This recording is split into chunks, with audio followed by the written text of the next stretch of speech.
सांसदों को पिटता नहीं देखता। सांसदों को पिटने से कुछ नहीं होता।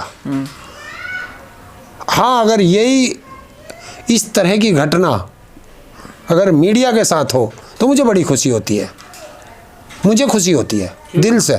मीडिया से क्या विरोध है? क्योंकि ये देश को बर्बाद अगर कोई कर रहा है तो सबसे ज़्यादा मीडिया कर रहा है, क्योंकि ये अपना धर्म नहीं निभाते। मैं वैसे हिंसा के खिलाफ हूँ, हिंसा का मैं कभी समर्थन नहीं करता, लेकिन ये जो मीडिया वाले हैं अब ये इसी तरह की ठुकाई मांग रहे हैं। धर्म तो बात है, धर्म की बात करते हैं हमेशा। देखिए, मीडिया का काम धर्म की बात करना थोड़ा ही है। मीडिया का काम है सत्ता से जनता के सवाल करना, सरकार की नीतियों पर उनसे सवाल करना, ये काम मीडिया का था। 2019 से संसदीय सुरक्षा समिति बनी नहीं। जब संसद की सुरक्षा की समिति नहीं है तो ये किसके भरोसे चल रहे हैं? विपक्ष का नेता नहीं है, लोकसभा में डिप्टी स्पीकर नहीं है, तो मजाक है ना। बिल्कुल, संसद को मजाक बना के रख दिया इन लोगों ने। ये लोकतंत्र थोड़ा ही चल रहा, ये तो राजतंत्र चल रहा है, तानाशाह चल रहा है। और इसी के लिए ऐसे लोग फ्रस्ट्रेट होते हैं। और जो ये परंपरा निकली है, सरकार को इसे गंभीरता से लेकर के इस पर विचार करना चाहिए, वरना कहीं ये लोकतंत्र के लिए और ज़्यादा खतरा ना हो जाए, और ज़्यादा लोग इनसे इंप्रेस होकर और ज़्यादा फ्रस्ट्रेट होकर कोई और गलत कदम ना उठा दे। और मैं तो इन बच्चों को, अगर ये मेरे हाथ में होते तो मैं इनको दो तरह की सज़ा देता। एक सज़ा देता और एक इनको इनाम देता।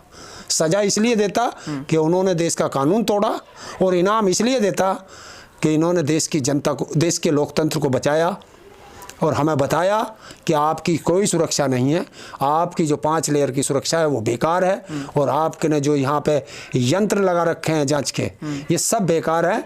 जब हम पहुँच सकते हैं आम जनता, तो आतंकवादी तो यहाँ कभी भी पहुँच सकते हैं। तो ये सरकार को सोचना चाहिए। इसका मीडिया दिखा तो रहा है ना, क्या है, क्या दिखा रहा? इतनी मेहनत कर, अभी संसद के बाहर भी देखो किस तरीके से सारी चीज़ें दिखा रहा है। अगर मैं बता रहा हूँ कि अगर देखिए कुछ बच्चे जो हैं फ्रस्ट्रेट थे और उन्होंने विरोध करने का एक तरीका ऐसा चुन लिया, खैर तरीका उनका गलत था, सोच उनकी क्या थी ये तो भी पता चलेगा, लेकिन उन्होंने इस देश की सरकार के मुंह पर एक तमाचा मार दिया कि जो कहते थे हमारी सुरक्षा अभेद है, उस अभेद सुरक्षा को देश के 2-4 बच्चों ने ऐसा दिखा दिया कि तुम्हारी सुरक्षा कुछ नहीं है। उन्होंने इस देश की संसद को बचाया है कि कल यही काम असामाजिक तत्व भी कर सकते थे जिन्हें हम आतंकवादी कहते हैं।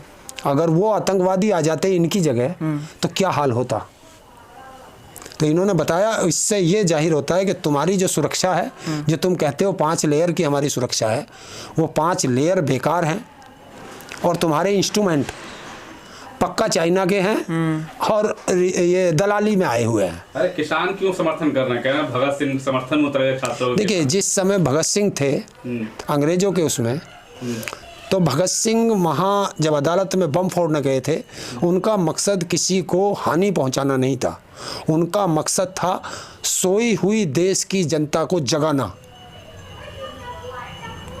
वरना भगत सिंह जी के पास इतना समय था कि वो बम फाड़ करके वहां से भाग सकते थे। छात्रों के भगत सिंह से तुलना कर रहे हैं? नहीं, कोई भगत सिंह से नहीं कर रहा। समर्थन मार रहे हैं ना, किसान कोई समर्थन में नहीं आ रहा। किसान जो है वो एक सोच बता रहा है कि देखिए आज देश के बच्चों की सोच कहाँ तक पहुँच गई है, और ये देश के लिए दुखदाई है। नहीं, यूएपी सुनिए, मैं उनकी जो कार्य प्रणाली है मैं उसका समर्थन नहीं करता, लेकिन मैं एक बता रहा हूँ कि बच्चे देश के कितने फ्रस्ट्रेट हैं कि वो अपनी जान की बाजी लगाकर, जबकि उनको पता है कि जो हम कृत्य करने जा रहे हैं इसकी माफ़ी नहीं है, वो फिर भी ऐसी जगह गए।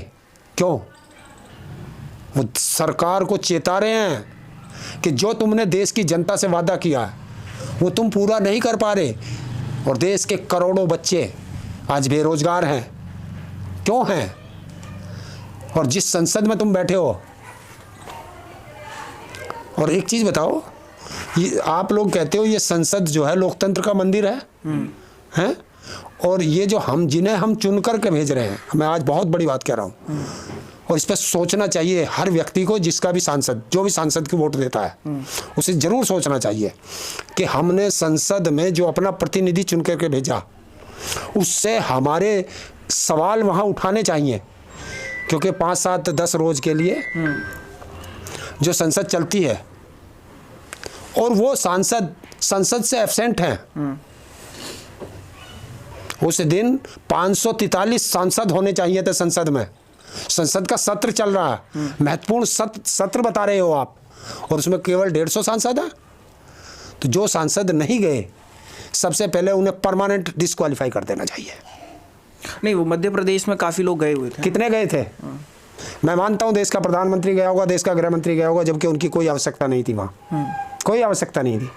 क्योंकि जब वहाँ प्रदेश की सरकार बनी है और प्रदेश की सरकार में प्रदेश का नेतृत्व होना चाहिए, और 1-2 चले गए, चलो चीफ गेस्ट बन के चले गए। क्या 543 में से 150 ही बचे थे? बाकी सारे वहाँ थे। ये संसद को मजाक मानते हैं। और जो संसद पर करोड़ों रुपए पर मिनट के हिसाब से खर्च होता है, वो इनके बाप का पैसा नहीं है, वो हमारी देश की जनता के टैक्स का पैसा है जो इन पर खर्च हो रहा है रोज। और ये संसद को मजाक मान के संसद में जाते ही नहीं है, संसद से एब्सेंट रहते हैं। साल के साल तो ये अपना बाहर रहते हैं, अपने काम करते हैं। 10-5 दिन के लिए संसद चलती है, ये उस दिन भी संसद में नहीं जा पाते, तो इनका सांसद चुनना बेकार है। और यही तो मैं कह रहा हूँ कि आपको देखना चाहिए कि हमारा सांसद संसद में कितने दिन गया। और अगर जो ऐसा है, वो चाहे किसी भी पार्टी का है, ढूंढ बचाओ, उस दिन की लिस्ट ढूंढो, और जो सांसद संसद में था उसको तो जिता लेना, और जो सांसद संसद में नहीं था उसको लात मार के उसकी संसद आपका वोट मत देना, भगा देना अपने गेट के बाहर से। कि जब तुम संसद नहीं जा सकते हमारे सवाल के लिए। और मैं एक चीज़ और बता दूँ, हाँ, आज मैं देख रहा था कल कि भारत की संसद में 40 कमेटियाँ बनी हैं, संसदीय कमेटियाँ 40, और 2019 से आज तक उन्होंने कोई रिकमेंड नहीं की, कमेटी ने कोई रिकमेंड नहीं की। तो वो कमेटी काहे के लिए बनी है? मौज मस्ती के लिए, देश के पैसे को बर्बाद करने के लिए। आप रिकमेंड नहीं करोगे, अपनी कोई सलाह नहीं दे रहे, कुछ नहीं दे रहे। 2019 से आज तक नहीं दी। 40 कमेटियां हैं देश के अंदर, किसानों के ऊपर हैं, सब पेंडिंग पड़े हैं उनके मुद्दे, कोई कमेटी रिकमेंड नहीं भेजी उन्होंने आज तक। तो इस तरह की जो है, ये बड़ा देश के लिए दुखदाई है। और सबसे बड़ी बात, संसदीय सुरक्षा समिति है ही नहीं।